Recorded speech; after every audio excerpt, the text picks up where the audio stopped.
Did you know that there's an actual thing called time blindness? It's pretty much exactly what it sounds like, although I wouldn't say it's blindness to time so much as not seeing it so well. It's something that many people with ADHD experience.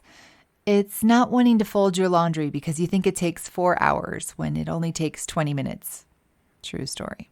Or it's being late to work because you thought you could get ready in 5 minutes but really needed half an hour. Also a true story. So today I want to talk about time blindness, what the research says about it, how it shows up in real life, and some ways to deal with it. So, hi, this is Julie from Julie's Ad Wellness. I'm a holistic wellness coach specializing in helping women with ADHD regain their focus, get fit, and have fun again. All right, so this whole time blindness thing seems kind of vague. I mean, no one knows exactly what time it is all the time or how long things take down to the second, right? Right.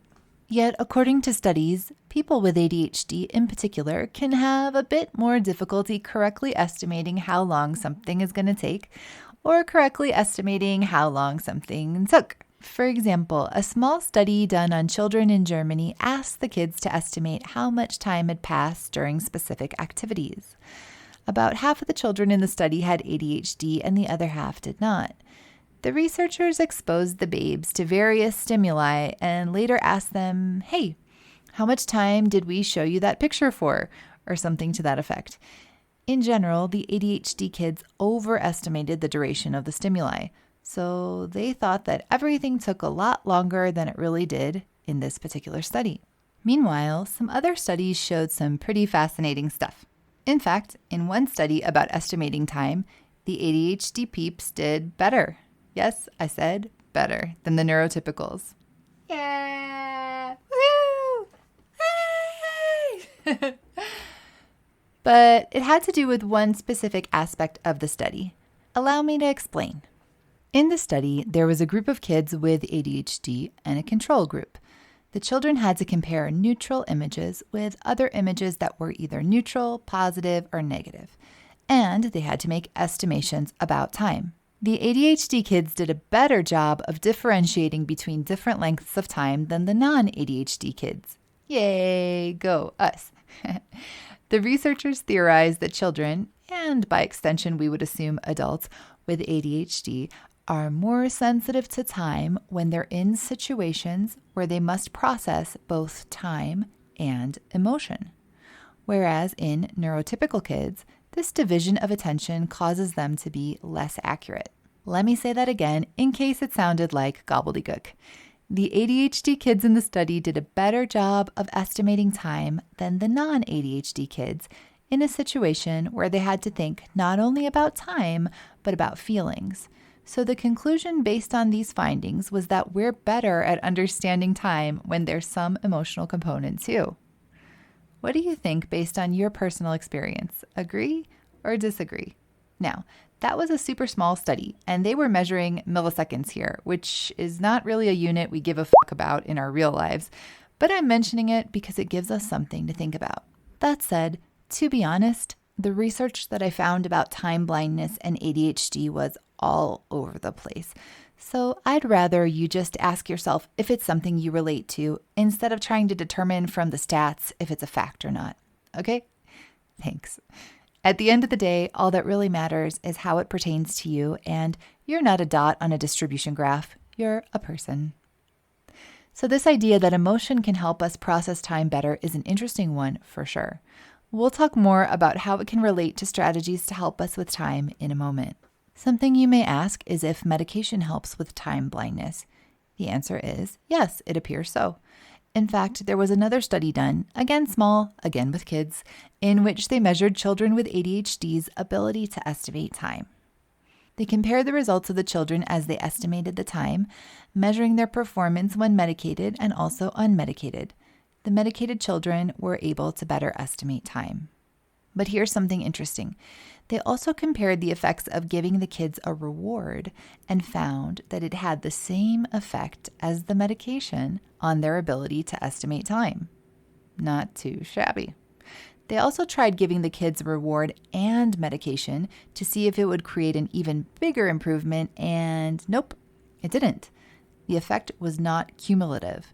So they concluded that both rewards and medication created similar improvements in the little guys. And one more study just for fun.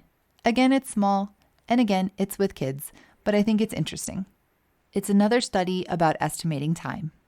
One of the things they did in the study was ask the kids to listen to pairs of music tracks and say which one was longer.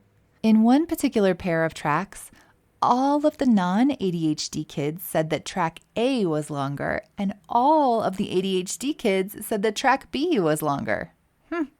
Who was right? No one. The tracks were both 7 seconds each. But if you compare the two tracks, track A had 29 notes in it. That's the one the neurotypical kid said was longer, and track B only had 11 notes in it. That's the one the ADHD kid said was longer. To me, it makes perfect sense. The more complex song was more interesting, so it seemed faster. The one with fewer notes wasn't, so it must have dragged on. Obviously. That's just my opinion, though. What do you think? Which song do you think you would have said was longer? The more complex one or the one with fewer, longer notes? Another little detail from the study is that listening to music in and of itself appeared to improve the inattentive symptoms of all kids involved, ADHD or not.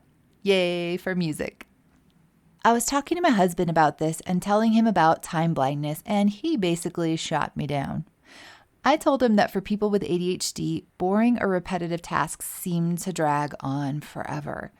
His response was that this was true for everyone. Well, I mean, time flies when you're having fun is something that everyone agrees on, right?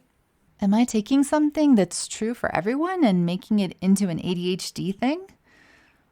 While the studies I mentioned are limited, they do seem to indicate that we're not always so great at knowing how much time something takes. And so my theory is that if something feels like it's dragging on for a neurotypical person, it feels like an absolute eternity for us folks with ADHD. It's just a theory, though. I haven't come across any studies where people had to fold laundry or anything like that. That's the second time I have mentioned folding laundry in this episode. For me, it's really the ultimate in boring tasks. I'd rather clean the kitchen because at least that way I'm close to the food. A quick side note. Even though it has been proposed that time blindness could be used as a possible diagnostic criterion for ADHD, not everyone with ADHD has it, and there are other conditions that are associated with time blindness. These include depression, anxiety, grief, and alcohol overuse. Also, just good old-fashioned sleep deprivation has been linked to time blindness. So just because you tend to get a bit of a surprise from the old clock doesn't necessarily mean you have ADHD. So all of these studies are interesting, at least to me. I hope to you as well. But what does time blindness look like in real life?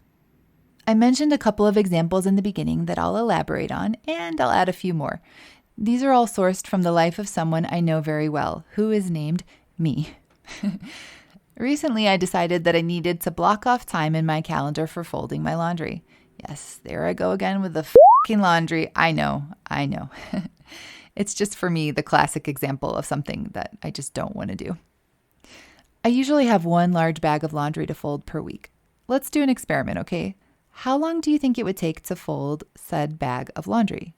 Bear in mind it's pajamas, workout clothes, socks, and underpants. Got your answer? Okay, cool.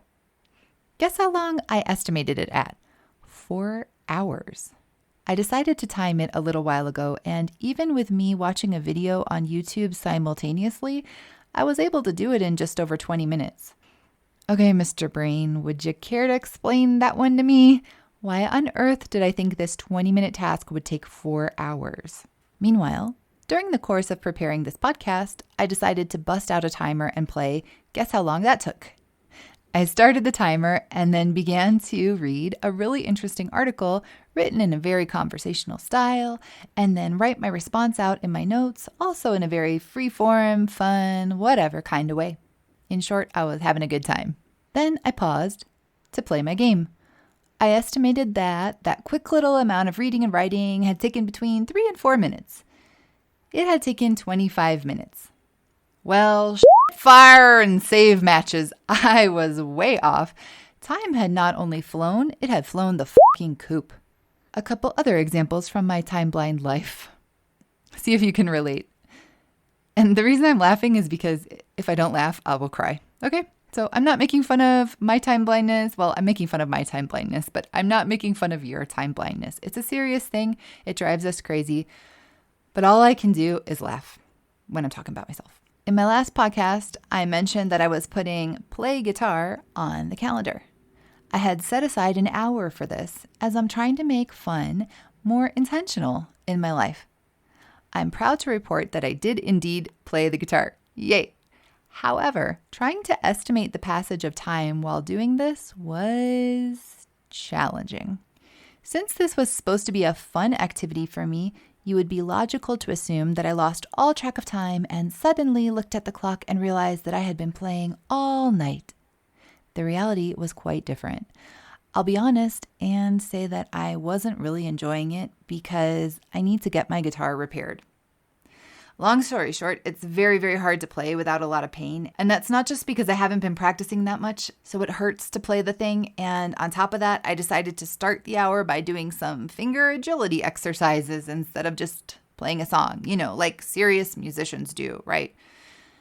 So, it was kind of boring, to be frank. I played for a while, doing these exercises, feeling a lot of pain.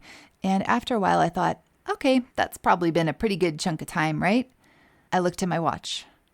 No, 7 minutes. 7 minutes? Sheesh. Once again, I was way off in my estimation of how much time had passed.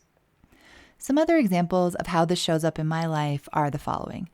I'll see that I need to do something like empty the dishwasher, and my first thought will be, oh, I simply cannot do that right now. That will take hours. Now that I have timed this task and realized that I can usually do it in just a few minutes, it doesn't seem so horrible, and I'm more likely to do it.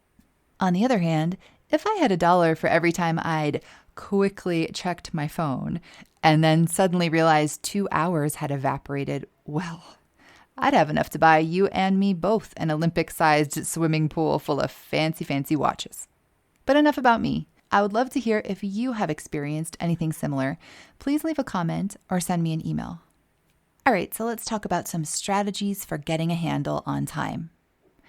If time blindness is causing problems for you, whether that's being late or showing up crazy early to things out of fear of being late, or being hesitant to start something unpleasant because you feel like it will take ages, to losing track of time doing something interesting that was perhaps not on your to-do list for today, it's a good idea to have some strategies to help. So, here are a few. First of all, treat your ADHD in whatever way works for you. Simply focusing on treating your ADHD will help with this a lot. That could be with a diet or other lifestyle change or medication, and also just includes taking good care of yourself. Make sure you're getting the nutrients you need, avoiding excessive stress, and going the f*** to sleep. No groundbreaking information here, but hey, sometimes we need to be reminded of it, right? Another strategy is to track time in 2 different ways. 1, figure out how long it takes you to do things that you do frequently. If you have routine things that you do every day, such as taking a shower, doing your hair and makeup, making breakfast, whatever it may be, ask yourself if you have a good idea of how long these things take. If not, time them. See if you find anything surprising. 2, if you feel like you lose track of time while working or doing other things, you can use an app like Time Timer, which is free on mobile, to get a more visual representation of time. Yes, it's called Time Timer. I know. You could also keep track of your time on paper or in any way that you choose. The idea is to do this in a relaxed way, just to get a general idea. We're not robots that need to be fine-tuned down to the minute, okay? Another strategy is to give yourself a reward. Remember the study that I mentioned before with kids that got rewards and as a result were able to estimate time better? We can do that too. Think of ways to sneak rewards into your day. The rewards can be anything. I have a cacao tea that I use a lot, for example. I basically only drink it after I've gotten something done. But I also give myself stickers, even though I'm in my 40s. I don't care. Or even just write good job in my step-by-step plan as I go through the day. Oh, and by the way, I have a photo of adorable baby puppies in my step-by-step plan, so that just looking at my plan as I go through the day is a reward in and of itself. If I've been working for an extended period of time, I usually get up and dance for a while, go outside, or go smooch on my husband if he's working from home too. Another idea is to listen to music.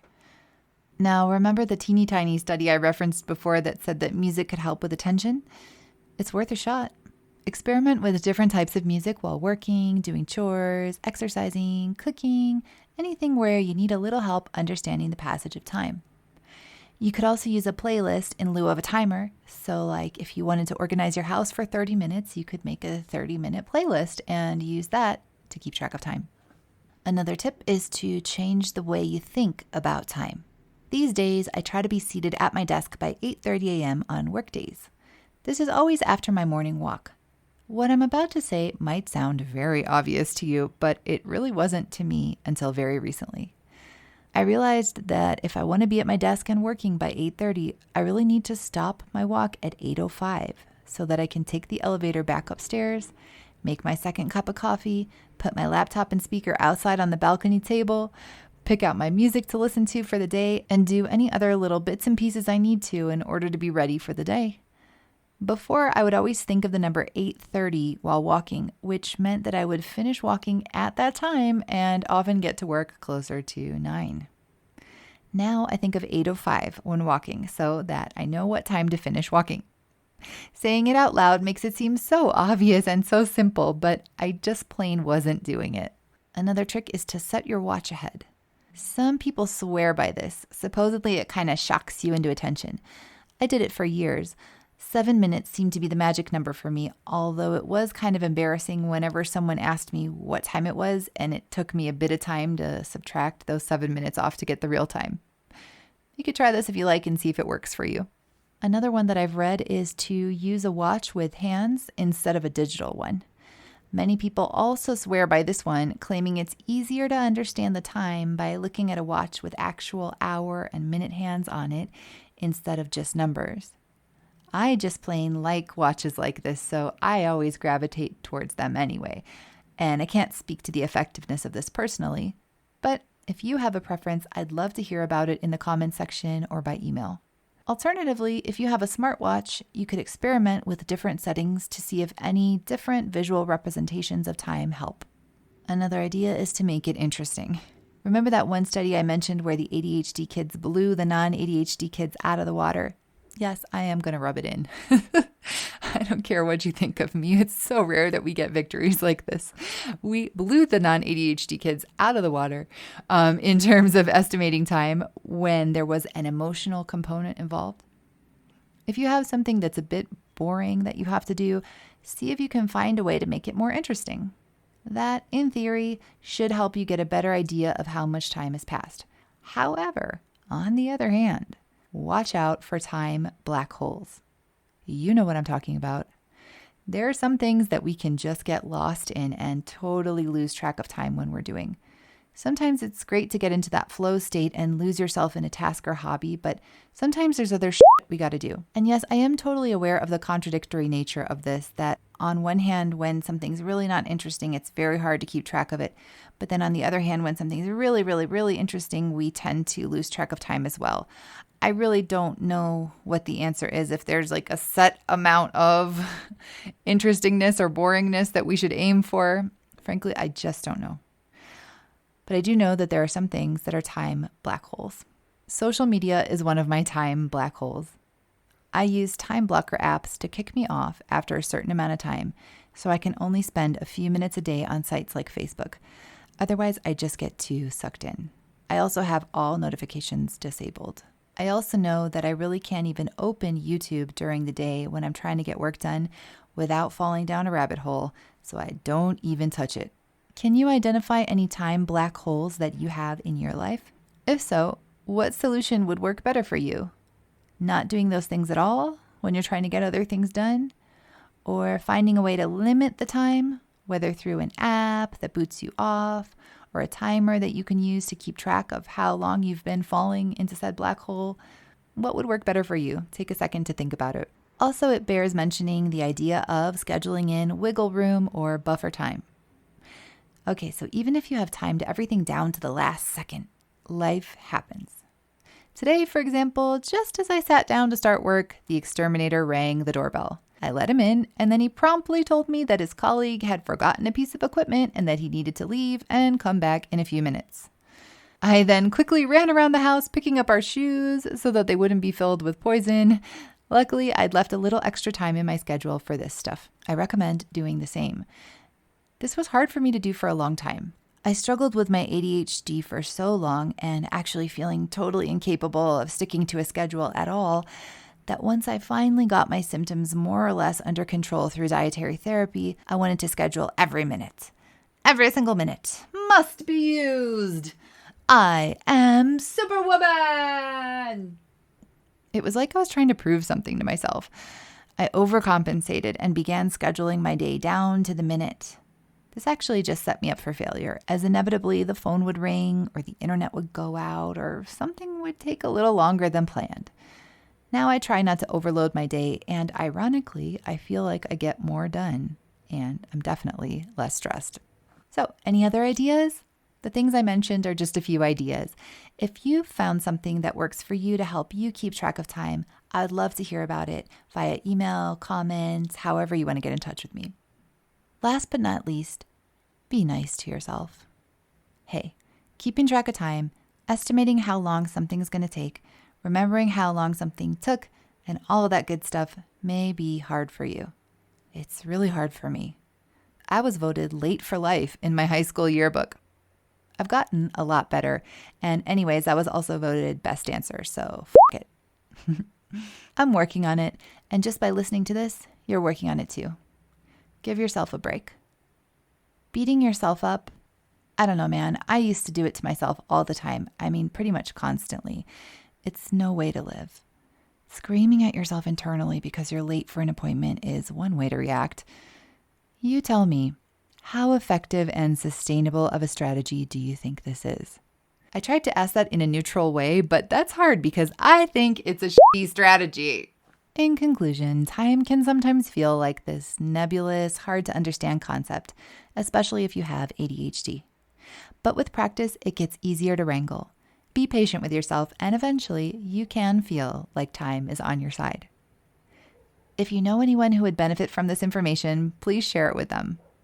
Oh, and by the way, I have a free downloadable guide for anyone who's currently doing or wants to begin a ketogenic diet, which, if you're new here, is my number one way to reduce ADHD symptoms and is how I basically kicked my ADHD to the curb.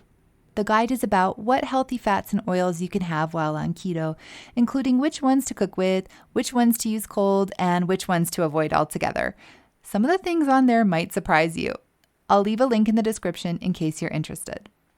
Subscribe to this podcast to hear more information about improving your focus, leveling up your health, and having fun again. Thanks so much for listening, and have a happy and healthy day.